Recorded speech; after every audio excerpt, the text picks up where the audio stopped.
तो आज मैं बताता हूँ आपको सामाजिक विज्ञान का पेपर, सोशल साइंस का पेपर।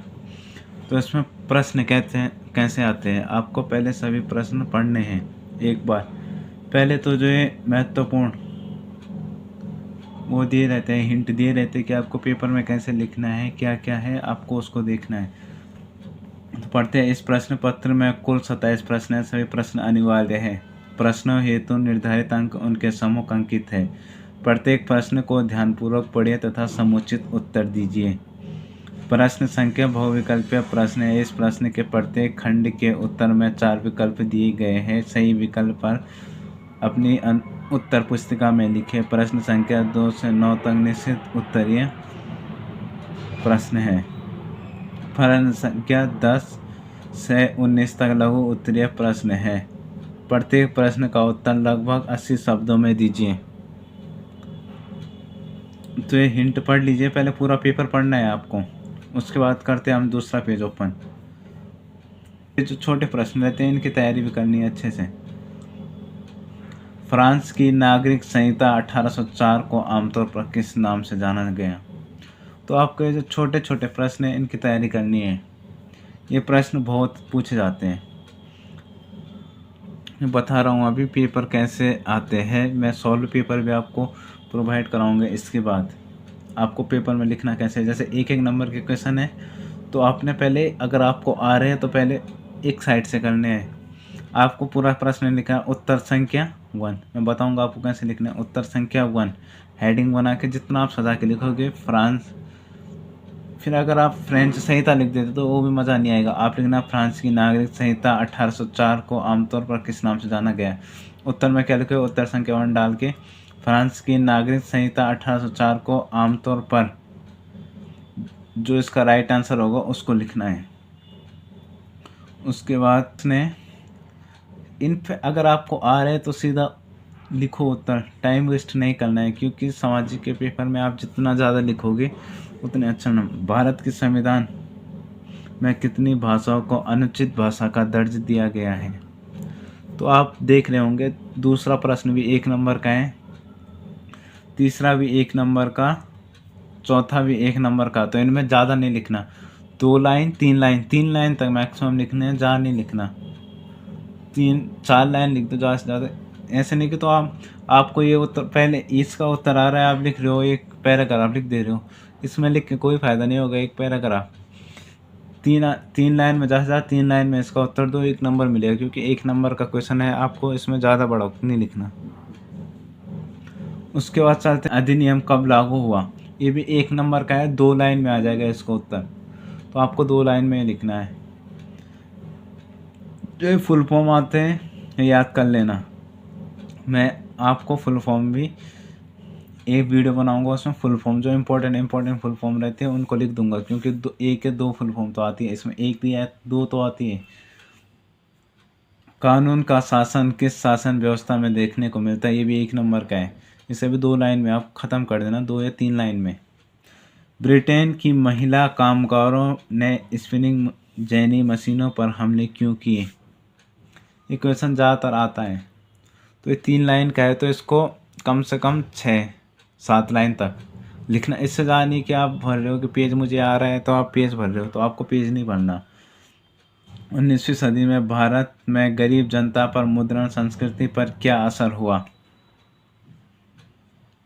ये भी 6-7 लाइन आपको समझ रहे हो। अगर 1 नंबर का क्वेश्चन है तो 3 लाइन में या 2 लाइन में। अगर 3 नंबर का क्वेश्चन हो तो 7 या 8, ज़्यादा लाइन लिखने की कोई ज़रूरत नहीं है, टाइम वेस्ट होगा आपका।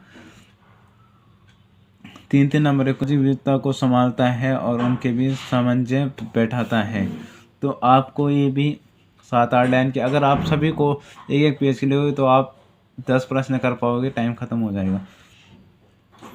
तो आपको इतना ही लिखना है। आपके शासन वाले क्षेत्रों में शासन व्यवस्था को ज़्यादा कुशल बनाने के लिए नेपोलियन ने क्या बदलाव किए। तो 4 नंबर का है, तो इसे कम से कम आप 10 से 11 लाइन, 10 लाइन तक लिखना, आपको नंबर मिल जाए। सविनय अवज्ञा आंदोलन का कार्यक्रम क्या था, समझे। इसमें पूरा जितने आपने सविनय आंदोलन के बारे में पढ़ा सब लिख देना, कम से कम 10 लाइन तक। टिप्पणी, अगर आपको इन दोनों पे टिप्पणी आती है तो आप टिप्पणी भी लिख सकते हो। ये नहीं आता टिप्पणी आती है, और टिप्पणी तो आती है। ये 4 नंबर के संज्ञा और एकात्मक स्वरूपों में क्या क्या मुख्य अंतर उदाहरणों के माध्यम से स्पष्ट कीजिए। तो आपको ये भी 10 से 11 लाइन की लिखनी है। विकास की ऋण, ये सब 4 विकास में ऋण की भूमिका का विश्लेषण कीजिए। आप देख रहे होंगे कैसे क्वेश्चन आ रहे हैं, किस पार्ट से। ये दोनों तो आते हैं, डांडी यात्रा, चोरी चोरा कांड। इनको तो आप पूरा एक नंबर के तो आपने इसमें भी जहाँ नहीं लिखना, 2 लाइन इसकी 2 लाइन इसकी। तो अब आपका पेपर ख़त्म हो चुका है। ये आपको याद होना चाहिए। निम्नलिखित परिस्थितियों के लिए प्रश्न संख्या के स्थान पर लिखिए। अगर आपको नहीं आ रहा तो आप इनको लिख सकते हैं। उन राज्यों के नाम लिखिए जहाँ निम्नलिखित घटनाएं घटित है। दांडी यात्रा, चोरी चोरा कांड। राज्यों के नाम लिखिए। दांडी यात्रा कहाँ हुई, चोरी चोरा कांड कहाँ हुआ। तो आपको अगर इस तरह की वीडियो चाहिए तो आप चैनल को सब्सक्राइब जरूर करना, और आपको इन टॉपिकों को वीडियो इसी चैनल में मिलेगी, प्लेलिस्ट पे जाके देख लेना। तो दोस्तों आपने देख ही लिया होगा सोशल साइंस का पेपर, तो आपको पता चल गया होगा कि आपको टॉपिक की तैयारी कैसे करनी है। तो आपको ज़्यादा घबराने की ज़रूरत नहीं है, क्वेश्चन नॉर्मली आते हैं, तो आपको तैयारी अच्छे से करनी है। जो क्वेश्चन नहीं आते तो आप उसको लिख के याद करना। वैसे ज़्यादातर क्वेश्चन तो लिख के याद होते हैं, तो आपको वैसे किताब से पढ़ के याद नहीं होता, तो आप नोट्स बनाओ, नोट्स बनाओ और नोट्स में लिखो, तो आपको लिख के ज़्यादा याद होगा ना कि पढ़ने से। आप जितना पढ़ोगे, आप रटोगे उसे, तो आपको याद नहीं होगा। अगर आप उसे समझोगे तो आपको जल्दी याद होगा। तो ऐसे हिंदी में आप व्याकरण को अच्छे से देख लेना, और जो पाठ है उनका भावार्थ देख लेना। अगर आपको किताब में नहीं मिलता तो आप इस प्लेलिस्ट में देख लेना, आपको एक एक पाठ का भावार्थ मिल जाएगा। तो आपको जो हिंदी है उसमें आप ज़्यादा नंबर कैसे ला सकते हैं, तो आपको पहले अपना व्याकरण अच्छा करना होगा, क्योंकि 15 से 20 नंबर के क्वेश्चन तो आपके वहीं से बन जाते हैं।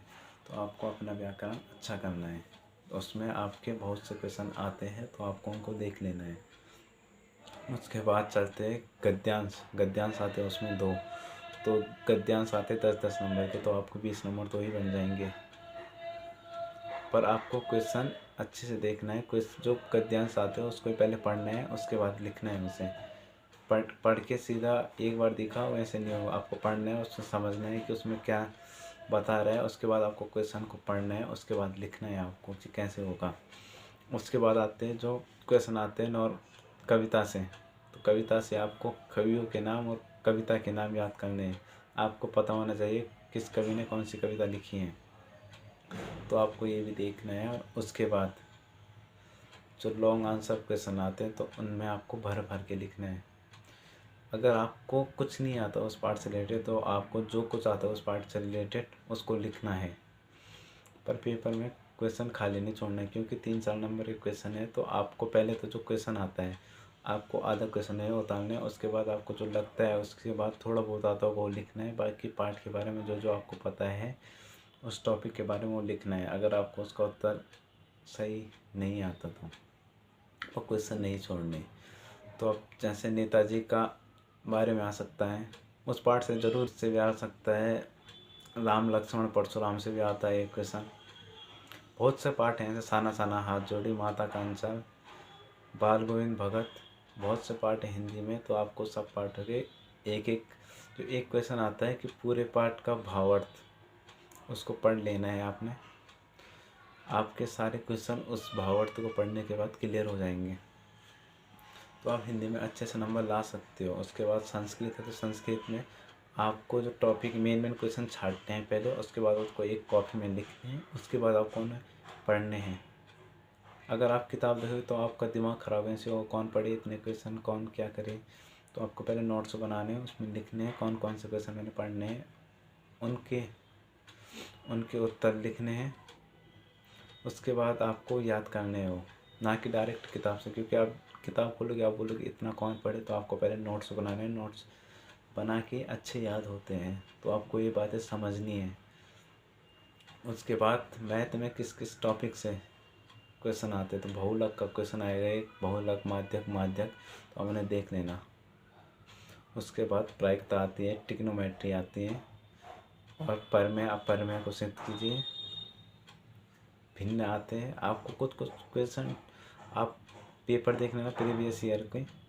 अगर आपके पास फ़ोन होगा तो फ़ोन में सर्च मार लेना, प्रीवियस ईयर के पेपर आपको गूगल से मिल जाएंगे। तो उसमें देख लेना कौन कौन से टॉपिक है जो बार बार पूछे जाते हैं, उन टॉपिक की आपको प्रैक्टिस करनी है। बड़े बड़े टॉपिक जो ज़्यादा नंबर के रहते हैं, क्योंकि आपको पता है कि पहले आपको पासिंग मार्क्स क्लियर करने हैं, उसके बाद ज़्यादा नंबर लाने की सोचने हैं। क्योंकि आपको अगर जिस सब्जेक्ट में आप कमज़ोर हैं तो उसे 2 से 3 घंटे दो, 2 से 3 घंटे दोगे तो आपको सब्जेक्ट अच्छा होगा। जो सब्जेक्ट आपका अच्छा है तो उसे 1 घंटे, जैसे हिंदी है तो हिंदी को आप 1 घंटे में कवर सकते हो। सोशल साइंस हो गया, उसको भी 1 घंटा दो, साइंस को 2 घंटे दो, इंग्लिश को भी 2 घंटे दो, और जो मैथ है उसे 3 घंटे दो। क्योंकि मैथ में अगर आप कमज़ोर हो तो हिंदी में तो आपको लिखना ही है। अगर मैथ में, हिंदी, सोशल साइंस आपको टॉपिक आते तो आप लिख सकते हो। अगर मैथ में आपको हल करना ना आता हो, फॉर्मूला याद ना हो, तो आप क्वेश्चन को हल नहीं कर सकते। इसलिए आपको वो चीज़ें देखनी है। तो अब मिलते हैं न्यू वीडियो में न्यू टॉपिक के साथ। तो thank you for watching video, और चैनल को सब्सक्राइब नहीं किया तो चैनल को सब्सक्राइब करना। आपको इसी तरह की वीडियो मिलती रहेगी। धन्यवाद।